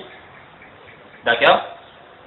Le Seigneur à qui appartient le paradis, c'est ce Seigneur bien sûr qui va nous déterminer bien sûr le prix ou la clé de son paradis. D'accord? Parce que ça a lui le paradis. Donc il lui appartient bien sûr de nous fixer le montant ou le prix suivant lequel il veut que bien sûr nous ayons son paradis. D'accord? Donc c'est lui qui va nous déterminer bien sûr la clé ou le prix. D'accord? Et ça en toute apparence, aucune ambiguïté. D'accord? C'est un contrat qu'il va conclure avec nous bien sûr. Qu'est-ce qu'il dit? Chapitre 3, pas chapitre 3. Chapitre 9, verset 111. D'accord? Chapitre 9 du Coran, verset 111. Chapitre 9, verset 111. Qu'est-ce qu'il dit? Inna Allah ashtara min al-mu'minina anfusahum wa amwalahum bi anna lahum al-jannah yuqatiluna fi sabilillah fayaqtulun wa yuqtalun wa'adan alayhi haqqa fi tawrat wal injil wal quran wa man awfa bi ahadihi min Allah fastabshiru bi bay'ikum alladhi bay'atum bihi wa dhalikum fawzul 'azim wa dhalika al-fawzul 'azim. Inna Allah ashtara min al-mu'minina أنفسهم وأموالهم بأن لهم الجنة يقاتلون في سبيل الله فيقتلون ويقتلون وعدا عليه حق في التوراة والإنجيل والقرآن ومن أوفى بعهده من الله فاستبشروا ببيعكم الذي بايعتم به وذلك الفوز العظيم. Allah a acheté des croyants. Allah a acheté des croyants leurs personnes et leurs biens en échange du paradis. Allah a acheté des croyants leurs biens et leurs personnes en échange du paradis. Allah a acheté des croyants leurs biens et leurs personnes en échange du paradis. Ils combattent dans le sentier d'Allah, ils tuent et se font tuer. C'est une promesse authentique qu'il a faite sur lui-même dans l'évangile, la Torah et le Coran. Et qui est plus fidèle qu'Allah? Qui est plus fidèle à son engagement qu'Allah? Et réjouissez-vous de l'échange que vous avez fait, et c'est là le très grand succès. Allah a certes acheté des croyants leurs biens et leurs personnes en échange du paradis. Ils combattent dans le sentier d'Allah, ils tuent et se font tuer. C'est une promesse authentique qu'il a faite sur lui-même, qu'il a prise sur lui-même dans l'évangile, la Torah et le Coran. Et qui est plus fidèle qu'Allah à son engagement, réjouissez-vous de l'échange que vous avez fait, et c'est là le très grand succès. Allah a acheté des croyants leurs biens et leurs personnes en échange du paradis. Ils combattent dans le sentier d'Allah, ils tuent et se font tuer. C'est une promesse authentique qu'il a prise sur lui-même dans l'évangile, la Torah et le Coran. Et qui est plus fidèle à son engagement qu'Allah? Réjouissez-vous donc de l'échange que vous avez fait, et c'est là le très grand succès. Et bien voilà la clé du paradis. D'accord? Si vous voulez entrer bien sûr au paradis, et bien voilà la clé. Sans ça, imaginez, comment pouvez-vous vous assurer bien sûr dans une, ou bien sûr accéder bien sûr à une maison fermée à clé, sans la clé, ce n'est pas possible. Donc pour que vous ayez votre paradis, eh bien voilà la clé du paradis. Qu'est-ce que le Seigneur dit? Le Seigneur dit qu'il a acheté des croyants. Donc ici, par exemple, la clé du paradis ici déterminée, comme vous l'avez dit si bien ici, c'est un contrat de vente ici. Un contrat de vente, mais un contrat de vente bien sûr c'est Dieu le vendeur, en quelque sorte. D'accord? C'est Dieu le vendeur. Il vend quoi? Il vend son paradis. D'accord? C'est Dieu le vendeur. Et la marchandise, c'est quoi? C'est le paradis. D'accord? Et maintenant, la question qui se pose, qui sont les acheteurs? Qui doivent être les acheteurs? Et quel est le prix? Maintenant, on aura tous les éléments du contrat de vente. Il y aura un vendeur, il y aura un acheteur, il y aura une marchandise, il y aura un prix. Et c'est parfait. D'accord? Il y aura tous les éléments du contrat de vente.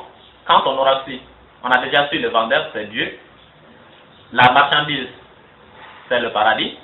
Maintenant, les deux questions pour les deux autres éléments. Qui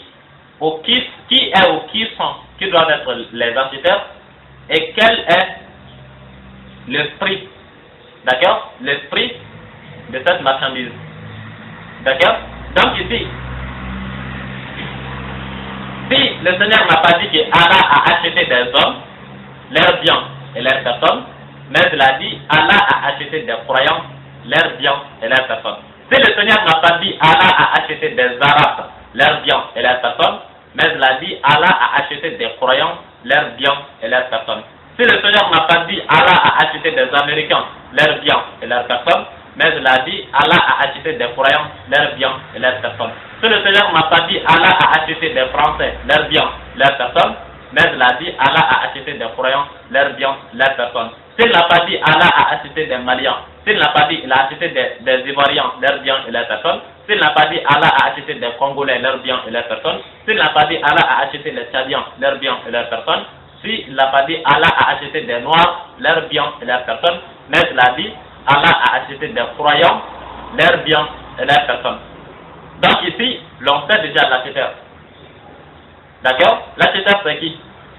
En d'autres termes, ce n'est pas ici on dit Allah a acheté. C'est-à-dire, mais apparemment c'est comme si c'est Dieu qui a acheté. Mais j'ai voulu que le Seigneur soit une marchandise en quelque sorte. D'accord? Soit une marchandise qui sera vendue par Dieu. C'est pourquoi le Seigneur dit qu'il a acheté. Donc c'est comme si c'était Dieu qui était acheteur ici. Mais, d'une manière, de l'autre côté, si on met 3 plus 4, 7, si on met 4 plus 3, ça donne 7 toujours, non? Voilà. Donc au lieu de mettre Dieu à acheter, au lieu de faire Dieu l'acheteur, ce sera un peu, la compréhension sera un peu.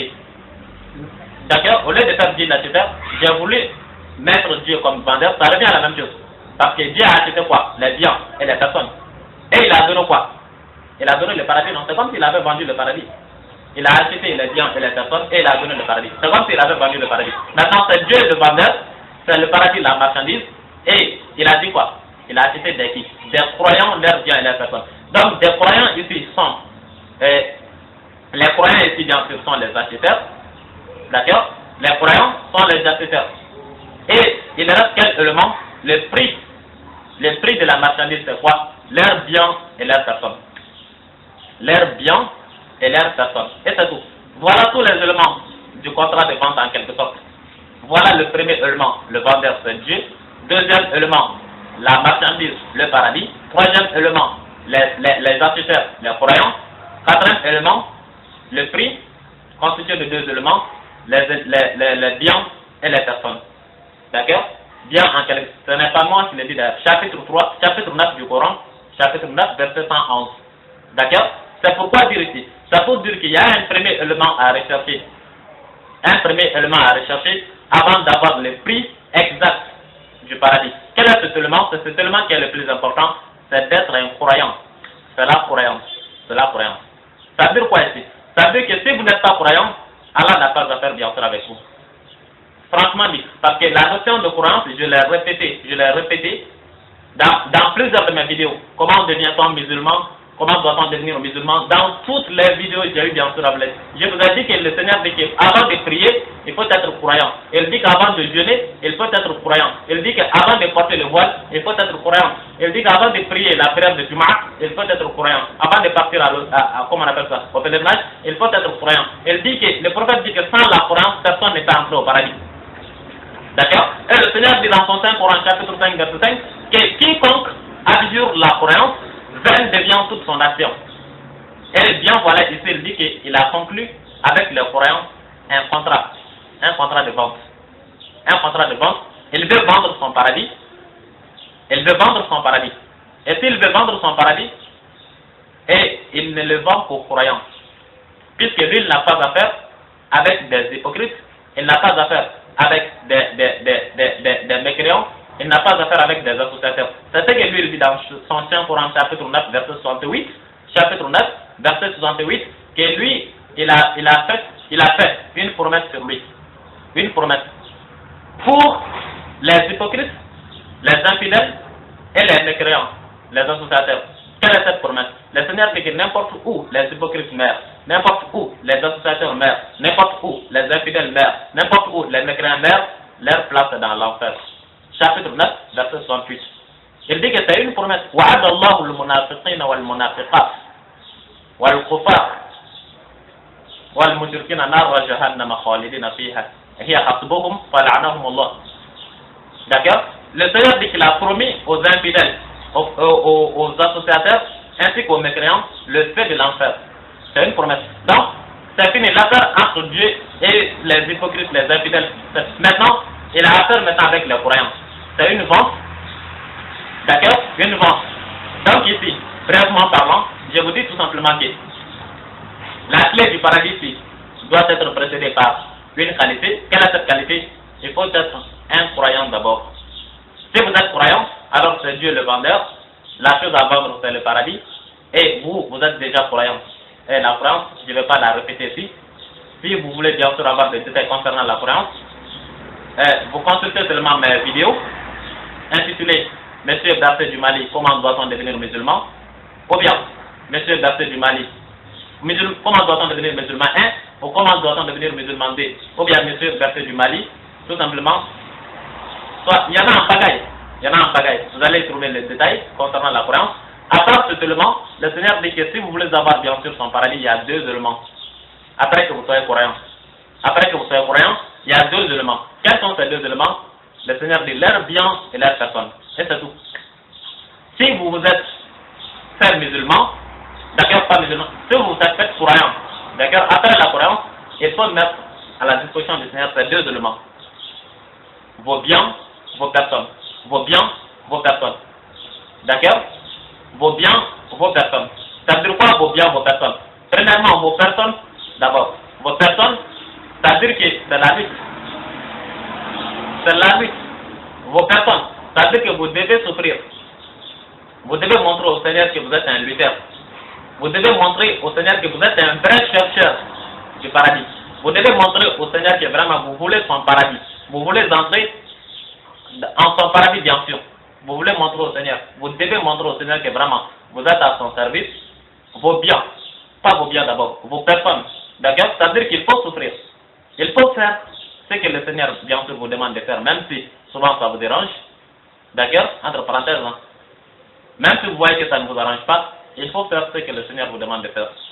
D'accord? Tout ce qu'il vous demande de faire, c'est ce qui, bien sûr, constitue le premier élément du prix de votre paradis. D'accord? Il faut faire tout ce que le Seigneur vous demande de faire. Maintenant, la souffrance que le corps aura, suivi bien sûr, c'est cette souffrance qui constitue le premier élément. Ça, c'est le premier volet. Deuxième volet, il faut également laisser ce qu'il vous demande, ce qu'il vous en interdit. D'accord? Par exemple, l'adultère, par exemple. L'adultère plaît à l'homme. L'adultère plaît à l'homme. N'est-ce pas? Donc, le fait de laisser l'adultère, par exemple, la fornication, ça gêne. Et c'est cette gêne qui constitue en quelque sorte un élément du prix de votre paradis. D'accord? Voilà, bien, voilà ce que le Seigneur veut de votre personne. De vos personnes, quoi. Il faut que vous vous mettiez au service du Seigneur. Il faut que vous luttiez pour Dieu, vous combattiez pour Dieu. D'accord? Bien, voilà le premier élément du prix du paradis. Le deuxième élément, c'est les biens. Ce sont les biens. D'accord? Et ces biens, bien sûr, vous le savez très bien, ce sont toutes vos richesses. Ça ne veut pas dire donner toutes vos richesses à Dieu, non. Je dis bien toutes vos richesses. Ça veut dire que vos biens sont constitués de toutes vos richesses. D'accord? Et vous devez mettre également vos richesses au service de l'islam, comme l'on le faisait au temps du prophète. Et bien voilà les deux éléments. Le Seigneur dit que quiconque n'a pas ces deux éléments ne peut pas acheter bien sûr son paradis. Pour que vous puissiez acheter le paradis de Dieu, premièrement, il faut être croyant. D'accord? Si vous n'êtes pas croyant, Ça veut dire que vous n'avez pas la qualité. Vous n'avez pas la qualité pour être contractant. La qualité qu'on doit bien sûr qu'on doit avoir bien sûr pour être contractant, c'est d'être croyant. Après ceci, il y a deux éléments constituant le prix. Le premier élément, c'est votre personne. D'accord? Le deuxième élément, ce sont vos biens. Tout ce qui peut arranger l'islam, mettez vos biens au service de ceci. D'accord? Tout ce qui peut arranger l'islam, en quelque sorte. Eh bien, voilà en quelque sorte la clé du paradis. Si vous avez ces trois éléments, premièrement, vous êtes croyant. Deuxièmement, vous êtes mis au service de Dieu. Troisièmement, vos biens sont à la disposition de Dieu et à la disposition de l'islam. Alors vous êtes garantis. Ce n'est pas moi qui le dis. Le Seigneur à qui appartient le paradis, c'est le Seigneur qui nous a donné, bien sûr. Chapitre 3, verset 111. Il faut être croyant, première hypothèse. Les deux autres éléments, il faut mettre votre personne, bien sûr, à la disposition. Il faut souffrir pour Dieu. Mettez-vous au service de Dieu, premièrement. Deuxièmement, mettez vos biens, d'accord, à la disposition de Dieu et de sa religion. Un point, un trait. Si vous faites ceci, qu'est-ce que le Seigneur dit? Le Seigneur dit, qui est plus fidèle qu'Allah à son engagement? Ça veut dire que ce que le Seigneur vient de faire, c'est un engagement qu'il a fait, non? Et il a débuté par dire, c'est une promesse authentique qu'il a faite sur lui-même. C'est une promesse. Ça veut dire quoi? Quiconque parmi nous parvient à avoir ces trois éléments, premièrement, l'intéressé est croyant. Deuxièmement, il lutte pour Dieu. Troisièmement, ses biens sont à la disposition du Seigneur. Le Seigneur dit que là, c'est une promesse. Il a pris une promesse. Quelle est cette promesse? L'intéressé, sa récompense, c'est le paradis. Et c'est une promesse. Et pour encore certifier la promesse, ou bien sûr, voilà. Donc, qu'est-ce que le Seigneur dit? Et qui est plus fidèle qu'Allah à son engagement? Ça veut dire quoi? Ça veut dire que c'est une promesse qu'il a faite sur lui-même. Dans la Torah, dans l'évangile et dans le Coran. Et qui est plus fidèle qu'Allah à son engagement? Il n'y en a pas. Ça veut dire que c'est un engagement qu'il a fait ici. Quiconque parvient à avoir ces trois éléments, Dieu a pris une engagement, c'est-à-dire une promesse sur lui-même, c'est un engagement, il s'est engagé, l'intéressé aura comme paradis, l'intéressé aura comme récompense paradis. D'accord? Et il dit, rechoisez-vous des échanges que vous avez fait. Ça veut dire que dès que vous avez ces trois éléments, c'est fini, vous êtes garanti, et c'est là le très grand succès. Voilà. Et c'est tout. Et bien voilà la clé du paradis. Maintenant, si l'on prie pour avoir paradis, vous n'avez pas entendu parler de prière ici, je pense. Même si vous essayez bien sûr de classer la prière ne constitue qu'une petite partie au niveau de la souffrance. Il y a quelle souffrance dans la prière? Il n'y a pas de souffrance. Si Dieu, le Seigneur dit vos personnes, mais en priant, on a quelle? Et la personne qui joue au ballon, c'est cette personne qui est plus fatiguée ou bien la personne qui prie? Et si c'est la personne qui joue au ballon, mais pourquoi cet intéressé, bien sûr, n'a pas été garanti ici? Et non pas la prière. Se lever, se tenir debout, se lever, ainsi, se baisser 4 fois. Ça, c'est une souffrance, ça. Ce n'est pas une souffrance. Ça classe moins. D'accord? Eh bien, voilà. Après que vous soyez croyant, premièrement, vos biens, deuxièmement, vos personnes, et c'est tout. On n'a pas parlé des jeûnes ici, on n'a pas parlé des pèlerinages ici, même si ça en fait partie. D'accord? Voilà. Donc, eh bien, voilà. S'il faut prier pour rechercher le paradis, eh bien, voilà la clé du paradis. Mais, je vous ai dit que c'est la croyance qui fait l'homme un musulman. N'est-ce pas? Eh bien, voilà, le Seigneur dit que sans la croyance, il ne va pas conclure, bien sûr, avec vous ce contrat. D'accord? Donc, j'espère bien avoir exposé, bien sûr, tous les points essentiels. D'accord? Il reste maintenant à faire ce qu'on veut, parfois, c'est ça.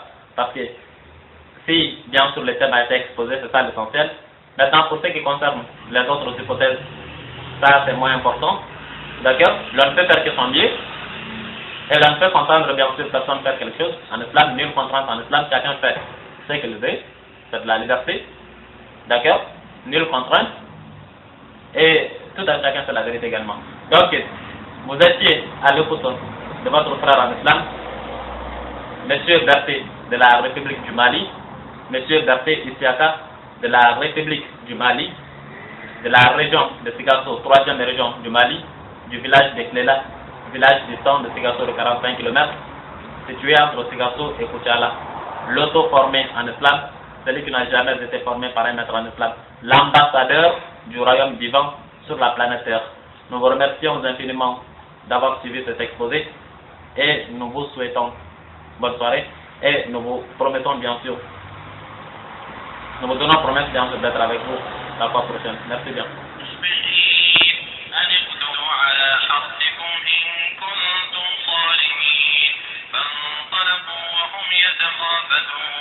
ألا يدخلنها اليوم عليكم مسكين وغدوا على حرد قادرين فلما رأوها قالوا إنا لضالون بل نحن محرومون قال أوسطهم ألم أقل لكم لولا تسبحون قالوا سبحان ربنا إنا كنا ظالمين فأقبل بعضهم على بعض يتلاومون قالوا يا ويلنا إنا كنا طاغين عسى ربنا أن يبدلنا خيرا منها إنا إلى ربنا